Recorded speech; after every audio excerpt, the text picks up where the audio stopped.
திருப்பூரில் உழவர் சந்தையில் தேங்கியுள்ள மழைநீரில் கப்பல் விடும் போராட்டத்தில் விவசாயிகள் ஈடுபட்டுள்ளனர். தகவல்களோடு செய்தியாளர் ஹாலித் ராஜா இணைந்திருக்கிறார். ஹாலித் ராஜா, என்ன கோரிக்கைகளை முன்வச்சு விவசாயிகள் போராட்டத்தில் ஈடுபட்டு இருக்காங்க? திருப்பூர் தென்னம்பாளையம் தெற்கு உழவர் சந்தை பகுதியில நீச்சல் குளம் போல் தேங்கி நிற்கும் மழைநீரில் கப்பல் விடும் போராட்டத்தை தமிழக விவசாயிகள் பாதுகாப்பு சங்கத்தில் நடத்தி வராங்க. திருப்பூர்ல நேற்று பெய்த கனமழை காரணமாக தென்னம்பாளையம் தெற்கு உழவர் சந்தை பகுதியில் குளம் போல் தேங்கி நிற்கும் மழைநீரில் கப்பல் விடும் போராட்டத்தை விவசாயிகள் நடத்தியதால் அங்கு சிறிது நேரம் பரபரப்பு ஏற்பட்டுருச்சு.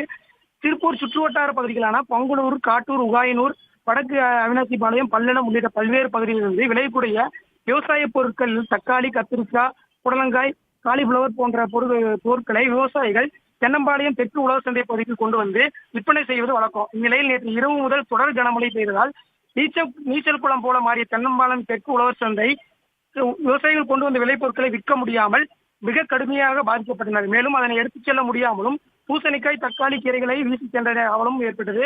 தெற்கு உழவர் சந்தை பகுதியில் உள்ள இடத்தில் மழைநீர் தேங்கி இருப்பதால் விவசாயிகள் சாலையில் தங்கள் விளைபொருட்களை வைத்து விற்பனை செய்து வரக்கூடிய அவலமும் காணப்படுகிறது. மாநகராட்சி நிர்வாகத்தின் கவனத்தை ஈர்க்கக்கூடிய வகையில் திடீர் நீச்சல் குளத்தில் தமிழக விவசாய பாதுகாப்பு சங்கத்தினர் கப்பலிடும் போராட்டத்தை நடத்தினர். தற்போது இதை அறிந்த மாநகராட்சி அதிகாரிகள் தண்ணீரை வெளியேற்றும் பணியில் ஈடுபட்டு வராங்க.